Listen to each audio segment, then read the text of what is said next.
Bonjour à tous, bienvenue à l'atelier L'économie circulaire, une opportunité pour l'agroalimentaire, dans lequel vous allez pouvoir tester en direct votre maturité. Je suis accompagnée de deux collègues, je cède la parole à Aurélie pour qu'elle se présente. Donc Aurélie Maury, moi je travaille à la région Auvergne-Rhône-Alpes et je suis en charge du domaine d'excellence agriculture, agroalimentaire et forêt. Bonjour à tous, Julie Gracien, je suis chargée de mission innovation au sein de l'agence Auvergne-Rhône-Alpes Entreprises. Et Émilie Dumas, chargée d'affaires, innovation et environnement au sein d'Auvergne-Alpes Entreprises également. Donc, avant toute chose, on voulait juste vous donner quelques informations sur l'agence pour celles et ceux qui ne nous connaîtraient pas encore. Donc, Auvergne-Rhône-Alpes Entreprises, nous sommes une association sans but lucratif. Nous sommes financés principalement par la région Auvergne-Rhône-Alpes et notre objectif, c'est vraiment d'accompagner les entreprises industrielles et de services à l'industrie sur l'ensemble du territoire régional. Nous sommes 130 salariés répartis sur 11 antennes régionales avec 5 grandes missions en lien, bien évidemment, avec les politiques de la région sur le développement économique, l'innovation, le positionnement à l'international, l'accès aux fonds européens, le process d'innovation et l'Invest qui correspond à l'accompagnement des entreprises dans leur implantation dans notre région. C'est dans le cadre de ces missions, et notamment celles en lien avec l'innovation et l'Europe, que nous avons développé un outil qui s'appelle Mission Industrie Circulaire, que vous allez tester dans quelques minutes.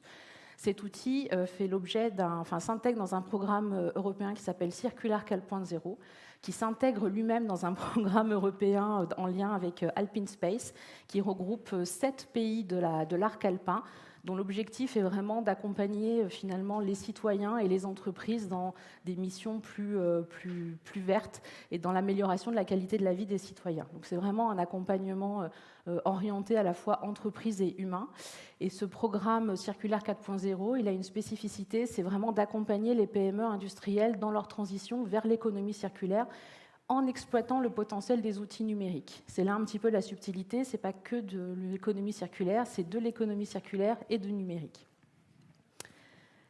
Donc avant toute chose, avant peut-être de recontextualiser un petit peu ce qu'est l'économie circulaire, petit sondage rapide, qui parmi vous dans la salle, levez juste la main, est familier du concept d'économie circulaire, l'a peut-être déjà mis en œuvre au sein de son entreprise? Ok, donc ça fait une petite moitié, je dirais, très bien. Et parmi ceux qui sont familiers du concept, est-ce que vous avez déjà, au sein de votre entreprise, vraiment mis en place des actions concrètes ou ça reste juste une thématique que vous avez identifiée sans forcément la transformer? Qui vraiment a mis des actions concrètes en œuvre au sein de son entreprise actuellement autour de l'économie circulaire? Ok, ça se réduit déjà un petit peu par rapport au premier sondage, très bien. Alors avant de rentrer dans le diagnostic, on voulait notamment pour les néophytes juste vous recontextualiser ce qu'était l'économie circulaire.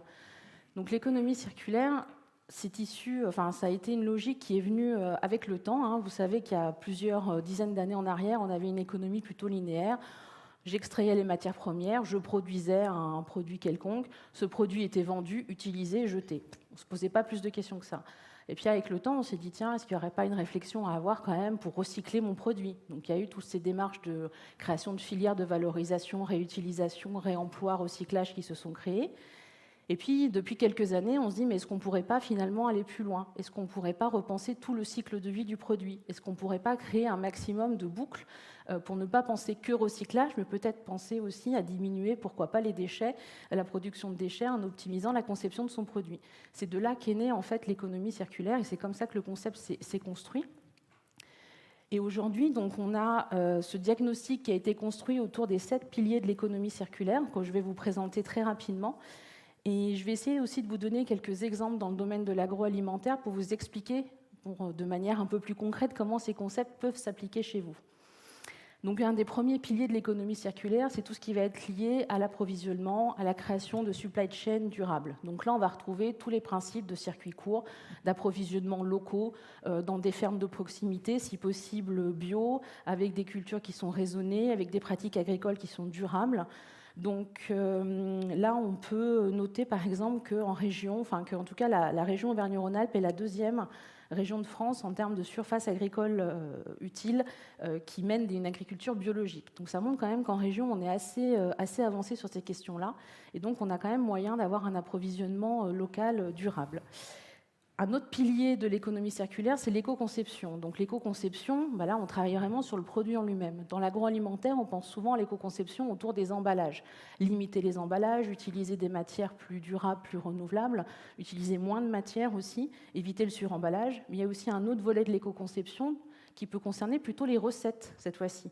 Donc là, travailler avec des ingrédients, des additifs, des édulcorants qui sont plus verts, on va dire, plus naturels que ce qui peut exister. Donc il peut y avoir ce travail aussi sur la partie recette, et puis pourquoi pas aussi travailler sur tout ce qui est lié à la labellisation des produits, AOC par exemple. Une autre thématique de l'économie circulaire, alors on ne la retrouve pas forcément dans toutes les définitions officielles, mais elle est quand même connectée, c'est tout ce qui est lié à la production efficiente.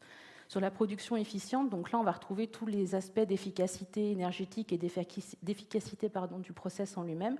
Et on peut retrouver cette idée de bouclage des flux, parce qu'un process industriel, ça peut émettre des effluents en tout genre. Donc, est-ce qu'on n'a pas intérêt à réfléchir à, par exemple, retraiter une autre process pour la réutiliser en amont et éviter qu'elle soit peut-être traitée et remise dans le réseau par la suite? Donc, il y a aussi des créations de boucles qui peuvent se faire sur cet aspect-là. Une autre thématique, c'est l'économie de la fonctionnalité. Donc là, l'économie de la fonctionnalité, en agroalimentaire, c'est un petit peu plus complexe. L'économie de la fonctionnalité, qu'est-ce que c'est? C'est ne plus vendre un produit, c'est vendre son usage. Donc c'est un changement de modèle et de paradigme pour l'entreprise qui reste quelque part propriétaire de son produit. Alors dans le domaine de l'agroalimentaire, c'est un petit peu plus complexe. On retrouve cependant cette idée dans le fait de vendre plutôt un savoir-faire. C'est le cas par exemple des cantines centrales, des cuisines centrales qui pourraient vendre au chef un savoir-faire et laisser ce dernier gérer la partie approvisionnement et cuisine. Une autre thématique qui est l'allongement de la durée d'usage. Donc là-dessus, dans le domaine de l'agroalimentaire, on peut retomber sur des notions de travailler sur les dates de péremption pour faire en sorte qu'elles soient les plus longues possibles sans dégrader bien évidemment la nature du produit. Travailler aussi sur une meilleure conservation de ces produits, c'est en lien avec le premier point. Travailler aussi sur des questions de consigne, pourquoi pas, c'est des choses qui reviennent régulièrement actuellement en termes de projets. Et vous verrez dans le diagnostic que vous allez tester, il y a aussi des questions sur la réparation et le réemploi. Bon, ça, dans le domaine de l'agroalimentaire, vous êtes quand même moins concernés, bien que le réemploi, on pourrait mettre l'aspect don de produits, par exemple, à des associations, ou le fait de vendre aussi des invendus de supermarchés pour faire dans un exemple très concret, pour faire des confitures ou des chutneys, ce genre de choses. Donc voilà, s'il y a des thématiques où vous êtes un petit peu plus éloigné peut-être du concept d'économie circulaire, mais ne vous inquiétez pas, dans le diagnostic, il y a des questions, si vous n'êtes pas concerné, vous ne serez pas obligé de répondre. L'avant-dernier pilier de l'économie circulaire, c'est tout ce qui est lié au recyclage. Bon, là, c'est quelque chose d'un peu plus pragmatique dans le domaine de l'économie circulaire et de l'agroalimentaire. On peut travailler sur la valorisation des coproduits. On a par exemple une entreprise qui fabrique de la ricotta et du beurre à partir de lactosérum. On a aussi des sujets autour de la méthanisation des effluents, sur de la valorisation aussi dans d'autres filières, par exemple des bouchons plastiques qui peuvent servir à faire des couettes. On a aussi une entreprise ligérienne qui fabrique un polymère biosourcé à partir de caséine de lait. Donc il y a quand même pas mal de sujets autour du recyclage. Et le dernier point, c'est le sujet des synergies locales. Donc là, les synergies locales, on en trouve aussi pas mal dans l'agroalimentaire. On a beaucoup de sujets autour de la valorisation des drèches qui sont issus des brasseries, qui peuvent être utilisées par les agriculteurs ou même par certaines entreprises pour fabriquer de la farine ou des biscuits. On a aussi de la valorisation de coproduits sous forme d'alimentation pour les animaux. On a aussi du pain, des invendus de pain qui peuvent aussi servir à fabriquer de la bière. Donc voilà, il y a pas mal de synergies locales qui peuvent exister autour de l'agroalimentaire. Donc voilà une définition un peu rapide de l'économie circulaire. C'était vraiment pour repositionner un petit peu les différents concepts et les différents sujets que vous allez voir dans le diag. Mais comme vous l'avez vu en introduction, on ne parle pas que d'économie circulaire, on parle d'économie circulaire et de numérique. Donc l'idée, c'était aussi... Alors, je vais passer juste cette slide-là. Ce qu'on voulait vous dire là-dessus, c'est une étude qui a été réalisée par Greenflex pour l'ANIA en 2017. Vous pouvez la retrouver facilement sur Internet, il y a même des vidéos de témoignages. Cette étude, elle montre vraiment que l'économie circulaire au sein de l'agroalimentaire, c'est vraiment lié à l'optimisation du cycle de vie des produits. Donc les différents points, je ne reviens pas dessus parce que c'est ce qu'on vient de vous présenter, mais de manière beaucoup plus macro. Ce que je voulais juste mentionner sur cette slide, c'est que l'étude avait démontré qu'entre 2010 et 2014, il y avait eu une réduction des consommations d'énergie dans le domaine des industries agroalimentaires de l'ordre de 22%, que grâce à l'éco-conception, il y avait eu 71 000 tonnes d'emballages alimentaires qui avaient été non produits, donc économisés, et qu'il y avait également une réduction de la quantité de CO2 rejetée à hauteur de 1,5 million de tonnes, c'est quand même énorme, grâce au recyclage des emballages. Donc là, c'est vraiment une synthèse de l'étude. Pour ceux qui ne la connaissent pas, n'hésitez pas à aller la regarder de manière plus complète. Et donc, je vais laisser la parole à ma collègue Julie, qui va faire le lien entre ce concept d'économie circulaire et les outils numériques qu'on peut appliquer à l'économie circulaire. Donc merci Émilie. Donc effectivement, le constat duquel on est parti et que vous faites à peu près tous aujourd'hui, c'est qu'effectivement l'industrie du futur, elle doit et sera très probablement circulaire. La question qu'on a voulu ajouter à celle-ci, c'est finalement comment les technologies numériques pouvaient être des leviers pour favoriser cette transition vers une industrie circulaire. Donc là, sur ce petit schéma, l'idée, c'est de vous placer un certain nombre d'outils, de technologies, que pour la plupart d'entre elles, vous connaissez. On n'est pas forcément sur des technologies de rupture, mais l'idée, c'est vraiment pour chacune des petites briques de l'économie circulaire que vient de balayer Émilie, vous puissiez identifier des leviers numériques qui favoriseraient le déploiement de cette industrie circulaire. Donc si on rebalaie très rapidement, par exemple, on va commencer par la phase initiale d'approvisionnement, où on peut imaginer des solutions qui sont plutôt basées sur une approche logistique, c'est-à-dire que vous avez des outils qui vous permettent finalement en temps réel d'évaluer vos réseaux logistiques. Donc là, on a par exemple une société DC Brain qui propose ce type d'action et ce type de réflexion sur sa chaîne logistique.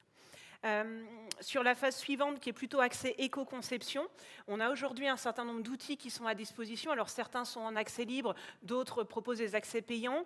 On a des outils comme Agribalise ou des bases de données comme MINS, que vous connaissez peut-être, qui sont proposées par l'ADEME, par l'INRAE, où là, l'idée, c'est finalement de vous aider à anticiper l'impact environnemental de vos produits. Donc on a derrière des calculs qui sont relativement complexes pour proposer finalement ces approches multicritères et être capable, au moment où on conçoit une recette, au moment où on réfléchit à son emballage, de pouvoir anticiper un petit peu l'impact de ceci en balayant finalement l'ensemble de la chaîne, de leur conception jusqu'à leur fin de vie.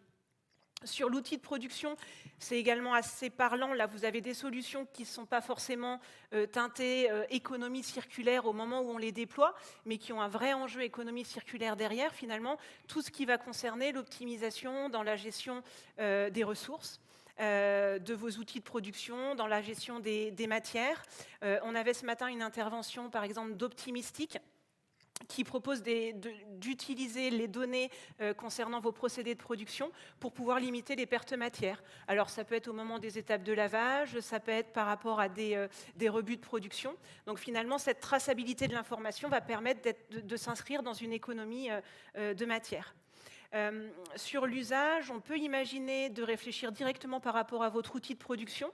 On a par exemple des plateformes, dont une qui est implantée de manière régionale, qui est Keos, qui va vous aider à augmenter la durée de vie de vos outils de production en favorisant le réemploi de pièces de maintenance dormantes. Donc là où on peut imaginer notamment des transferts entre industries, c'est-à-dire qu'on peut trouver des pièces similaires sur l'industrie pharmaceutique qui vont être utilisées par exemple dans le cadre de l'industrie agroalimentaire. Donc là, ça peut être une réflexion sur la durée de vie des outils de production. Ensuite, sur la gestion des déchets, on a des petites plateformes également, comme le disait Émilie tout à l'heure, qui vont peut-être favoriser le fait de réinjecter dans la chaîne finalement des produits qui en sont sortis. Donc ça peut être par exemple des fruits et légumes qui ont été qualifiés de non conformes, qui sont proposés, enfin pour lesquels on va proposer une autre vie possible, un autre déploiement possible avec des plateformes comme Foodologique par exemple. Et puis une autre brique qui a son importance dans le cadre de cette réflexion autour de l'économie circulaire, c'est bien sûr l'ancrage territorial. Donc là, on a des solutions encore régionales comme Factories ou Entrepairs, qui sont des plateformes qui vont permettre de faciliter la mutualisation et le partage de ressources et de services. Et puis un tout petit bémol avant de clôturer ce petit parcours circulaire, c'est de dire qu'effectivement, d'imaginer que les technologies numériques puissent se mettre au service de l'industrie circulaire, ça a beaucoup de sens, mais ça soulève quand même la question d'utiliser ces technologies avec une certaine sobriété. Voilà, vous n'êtes pas sans savoir effectivement l'impact de ces outils sur l'environnement. Donc voilà, donc le petit diagnostic va vous permettre de balayer ce parcours en vous posant les questions telles que les a évoquées Émilie sur l'économie circulaire. Et à chacune de ces petites briques, on a du coup intégré cette notion d'outil numérique pour voir dans quelle mesure finalement le numérique peut accélérer cette transition ou la faciliter.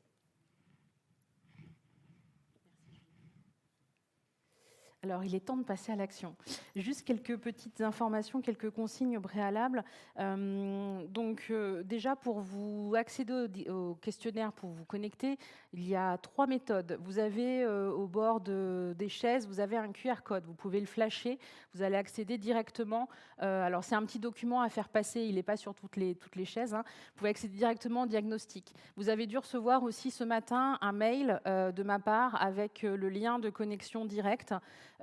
Pour ceux qui en ont besoin, je vous ai mis dans le mail aussi le code Wi-Fi, mais vous les avez aussi de chaque côté sur les murs pour vous connecter au Wi-Fi si vous en avez besoin, si vous êtes avec votre ordinateur par exemple. Et troisième possibilité, si les 2 premières ne fonctionnent pas, vous allez sur le site Auvergne-Rhône-Alpes Entreprises, vous cherchez dans Google, vous allez avoir un onglet outils qui va s'afficher, qui va apparaître, et dans cet outil, vous avez testé votre maturité sur l'économie circulaire. Normalement, avec un des 3 moyens, vous devriez y arriver. Pendant que vous cherchez, je vous donne juste les 2-3 autres éléments de consigne. Donc là, vous avez 15-20 minutes pour répondre au questionnaire. Si toutefois, à l'issue des 20 minutes, vous n'avez pas terminé, malheureusement, vous ne pourrez pas revenir dessus pour finir de compléter par la suite. Une fois que vous êtes sorti, vous êtes sorti. Par contre, pas de panique. Si vous ne l'avez pas terminé parce que vous avez pris un petit peu de temps, etc., vous pourrez très bien demain, après-demain, après-demain c'est samedi, peut-être pas, lundi, vous reconnecter, recréer un compte et relancer un questionnaire à partir de zéro, peut-être à tête reposée dans votre entreprise avec tous les éléments sous la main. Mais en tout cas, voilà, c'était la petite information si toutefois vous n'arrivez pas à bout. À l'issue des 20 minutes. Vous pouvez également poser vos questions donc pendant que vous le testez. S'il y a une petite question de compréhension ou autre, n'hésitez pas, vous pourrez le faire. Et pour ceux qui sont à distance, que nous n'oublions pas, vous pouvez vous aussi poser vos questions via le chat et nous avons quelqu'un qui pourra les faire remonter. Et donc nous vous répondrons en direct. À l'issue du diagnostic, vous verrez, vous avez 3 radars qui vont s'afficher. Donc, un radar sur les leviers d'action pour aller vers l'économie circulaire, donc vos leviers d'action, bien évidemment, les motivations de l'entreprise. Un élément sur la maturité de votre entreprise par rapport aux différents piliers. Et enfin, un dernier radar sur vos besoins et usages en matière d'outils numériques. Ça va vous permettre d'avoir une photo à l'instant T de votre entreprise. Et nous nous engageons dans les prochains jours, en tout cas semaine prochaine, à vous faire passer le bilan consolidé de l'ensemble des personnes qui ont répondu au questionnaire, pour que vous puissiez voir aussi comment vous vous positionnez par rapport à toutes celles et ceux dans la salle qui ont pu répondre. Donc ça, on vous fera passer les éléments la semaine prochaine. Dernier point également, ce questionnaire, vous verrez, il y a des questions qui sont obligatoires, mais souvent c'est marqué « ne sait pas » ou « n'est pas concerné ». Donc ce n'est pas parce que c'est obligatoire que forcément vous allez devoir mettre quelque chose de faux si vous n'avez pas la réponse. Et si vous n'avez pas la réponse, ce n'est pas grave. N'essayez pas à tout prix de passer pas 10 minutes sur une question si ce n'est pas utile. Donc voilà pour les différentes consignes. Hop. Donc maintenant, c'est à vous de jouer. J'espère que tout le monde a pu se connecter. Sinon, n'hésitez pas à nous le dire, à lever la main pour qu'on puisse venir vers vous et voir quel peut être le problème éventuel. Et donc, vous avez 20 minutes pour répondre au questionnaire. Donc, voilà. À vous de jouer.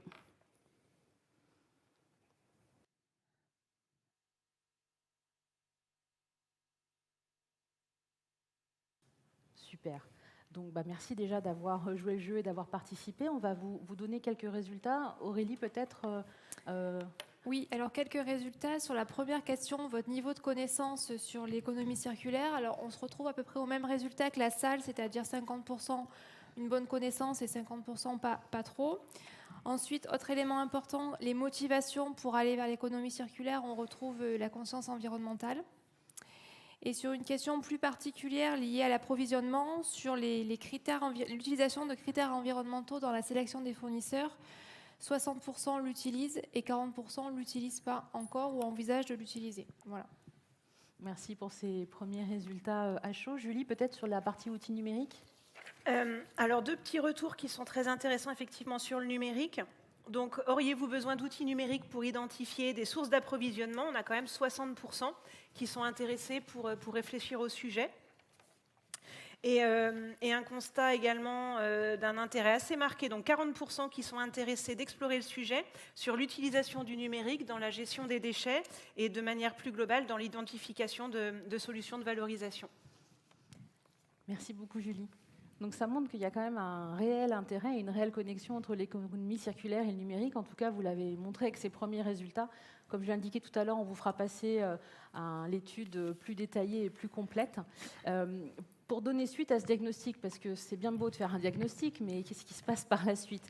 Il peut se passer pas mal de choses. En l'occurrence, l'agence, nous sommes là pour vous aider, vous accompagner à décrypter peut-être le retour que vous avez eu dans le cadre de ce diagnostic et surtout à vous aider à aller plus loin, à identifier quel dispositif de financement et ou d'accompagnement ou quel acteur peut être là pour vous aider à poursuivre vos démarches, à aller encore plus loin ou alors à les initier, que ça concerne l'économie circulaire ou le numérique d'ailleurs. Il y a tout un tas d'acteurs qui sont là pour vous accompagner et on vous a mis ici 4 sujets, 4 dispositifs sur l'accompagnement et le financement des projets. Alors c'est clairement pas exhaustif, mais c'était pour vous donner un petit peu envie d'aller plus loin. Un premier dispositif qui est le dispositif Être accompagné dans mon projet Industrie du futur, qui est un dispositif État-région, auquel l'agence bien évidemment contribue en tant que prescripteur et pour accompagner les projets. Et en particulier dans ce dispositif, nous avons un lot sur la maîtrise de la consommation et des ressources. Et dans le cadre de ce lot, vous pouvez être accompagné finalement sur l'ensemble des thématiques que nous avons abordées tout à l'heure autour de l'économie circulaire. Et l'accompagnement, c'est en fait une aide au conseil de 50% de votre dépense éligible plafonnée à 16 000 €. Donc c'est quand même très intéressant. Nous avons une trentaine d'experts référencés sur ce lot uniquement qui peuvent vous accompagner en fonction de votre besoin sur des thématiques d'approvisionnement local, sur des thématiques de process plus propres, sur des sujets de reconfiguration peut-être de votre outil de production ou sur une réflexion sur de la valorisation de déchets, de coproduits. Donc n'hésitez pas, c'est un dispositif qui est déployé sur l'ensemble du territoire par nos différentes antennes. Vous avez aussi un autre dispositif qui s'appelle Relief. Donc lui, il est déployé par une structure qui s'appelle le CIRID, qui se trouve dans le 42. Ce dispositif, c'est une action collective qui permet aux entreprises d'aller plus loin sur le sujet de l'économie de la fonctionnalité que nous avons abordé tout à l'heure. Alors, comme je l'ai dit, c'est un petit peu une thématique peut-être difficile à mettre en œuvre au sein de vos entreprises industrielles, mais il y a certainement des choses à creuser. Et en tout cas, le programme permet de vous accompagner dans ce changement, comme je disais, de paradigme et de stratégie pour aller vers l'économie de la fonctionnalité. Au-dessus, vous avez tous les dispositifs de l'ADEME et du plan de relance qui vont pouvoir vous accompagner notamment sur des sujets d'éco-conception. Il y a tout un pack éco-conception qui a été créé par l'ADEME pour accompagner les entreprises, que leur niveau de maturité soit plutôt faible jusqu'à celles qui sont un peu plus avancées et qui souhaitent investir dans des technologies pour justement éco-concevoir leurs produits. Donc ces dispositifs-là sont toujours actifs, bien mis en place dans le cadre du plan de relance. Donc c'est aussi des outils que vous pouvez mobiliser. Il y a également un 4e outil qui s'appelle Innover. Innover, c'est un dispositif qui permet de financer des projets d'éco-innovation en phase de recherche et développement. Donc, qu'on soit sur des études de faisabilité initiale jusqu'au démonstrateur final, quel que soit l'état d'avancement du projet, du moment qu'on a développé une innovation qui représente un vrai gain environnemental et qui a bien évidemment son marché, que l'innovation soit en interne ou que ce soit un produit qui vise à être commercialisé, ce sont des choses qui peuvent être accompagnées via le dispositif. Je ne rentre pas plus dans le détail. Si vous voulez en savoir plus sur ces outils-là, nous sommes bien sûr là pour vous répondre à vos questions. Un dernier mot sur le dispositif, l'outil plutôt Phare Eco-Business qui a été déployé et mis en œuvre par l'agence. C'est une plateforme, c'est la plateforme business d'Auvergne-Rhône-Alpes et c'est un outil qui est relativement intéressant à connaître, qui permet de mettre en relation l'offre et la demande et vous pouvez, au sein de cet outil, trouver des fournisseurs locaux. Alors, on est plutôt sur l'aspect industriel. Ce n'est pas via cet outil que vous allez trouver de quoi vous approvisionner localement en matières premières, mais par contre, sur le côté fournisseur industriel, il pourrait y avoir éventuellement des choses qui seraient intéressantes et vous pouvez vous-même vous faire référencer. Donc, n'hésitez pas à aller consulter la plateforme. Et puis, bien évidemment, nous restons à votre disposition. Et il nous reste 3 minutes pour prendre quelques questions dans la salle ou à distance si certains en ont. Donc, n'hésitez pas. Oui. Alors, pas forcément le siège social, mais être implanté forcément en Auvergne-Rhône-Alpes. Si le siège est à Paris, mais que la filiale, enfin du moins l'établissement qui se trouve en région, c'est bien lui qui met en œuvre le process d'innovation ou l'investissement ou autre, ça pose aucun problème que le siège ne soit pas en région.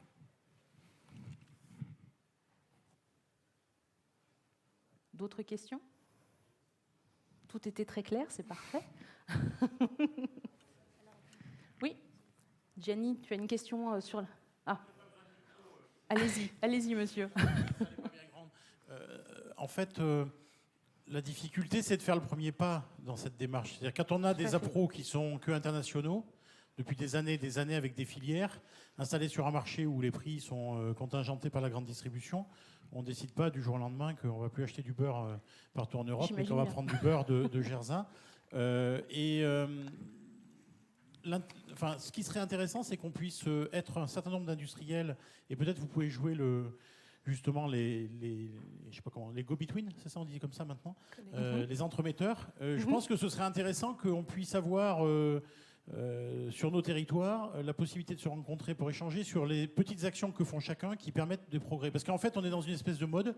Donc en gros, moi je fais du surgelé, des escargots avec du beurre européen, des escargots d'Europe centrale et des moules du Chili. Donc je suis nécessairement pas dans... Je devrais pas venir là, hein, si j'en entends certains. Mais sauf si vous avez bien fait. Sauf qu'on fait fait des progrès chaque année, depuis des années et qu'on lâche rien là-dessus. Et l'idée, c'est certainement d'être capable de partager ça avec d'autres pour regarder quelles sont toutes les astuces qu'on peut avoir. Parce qu'on a quand même, on cumule les handicaps quand même. Hein. On est loin de tout, donc on paye tout plus cher, y compris la maintenance, etc.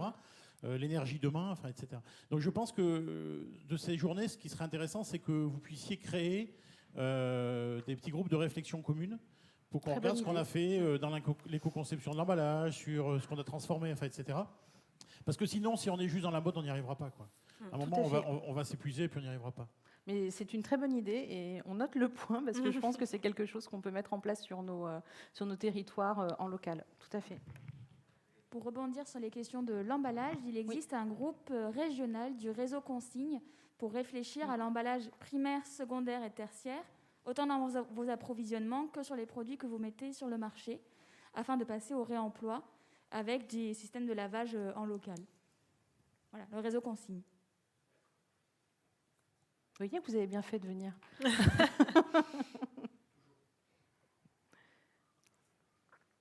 Bon, nous arrivons à la fin de l'atelier. Si vous avez des questions, on reste encore bien évidemment sur cette journée, donc n'hésitez pas, on peut se recroiser au détour d'une salle et tout à l'heure durant le temps un peu de networking.